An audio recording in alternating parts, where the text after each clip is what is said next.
ಸ್ವಚ್ಛತೆ ಪ್ರತಿಯೊಬ್ಬರ ಧ್ಯೇಯವಾಗಬೇಕು, ಇಲ್ಲವಾದಲ್ಲಿ ಮುಂದಿನ ಪೀಳಿಗೆಗೆ ಸಂಚಕಾರ ತಪ್ಪಿದಲ್ಲ ಎಂದು ಕೋಟ ಸಹಕಾರಿ ವ್ಯವಸಾಯಕ ಸಂಘದ ನಿರ್ದೇಶಕ ಪಾರಂಪಳ್ಳಿ ರಾಜೇಶ ಉಪಾಧ್ಯಾಯ ಅಭಿಪ್ರಾಯಪಟ್ಟರು.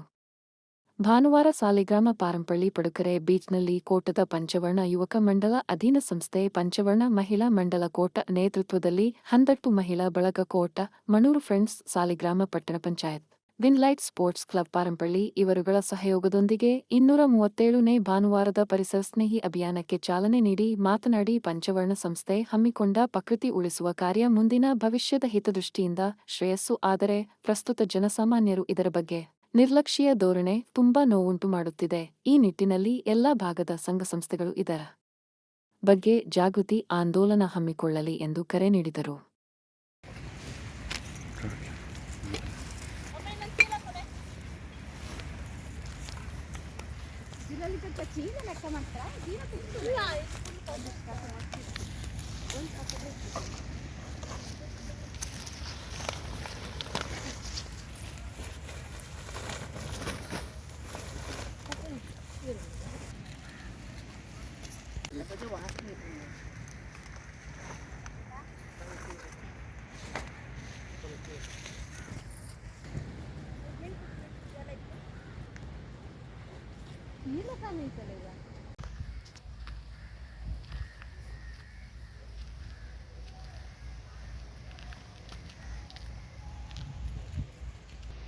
ಶುಭ ಮುಂಜಾನೆ, ಎಲ್ಲರಿಗೂ ವಂದನೆಗಳು.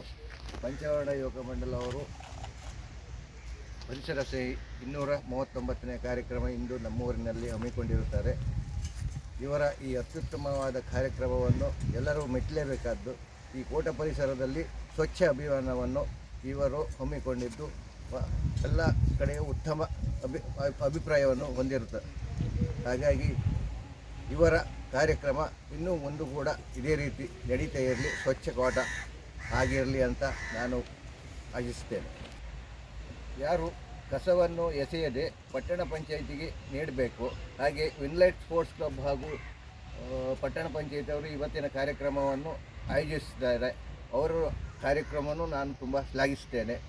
ಇದೇ ರೀತಿ ಮುಂದೆ ಉತ್ತಮವಾದ ಕಾರ್ಯಕ್ರಮವು ನಡೀತಾ ಇರಲಿ ನಮ್ಮ ಊರಿನಲ್ಲಿ ಅಂತ ನಾನು ಆಶಿಸುತ್ತೇನೆ.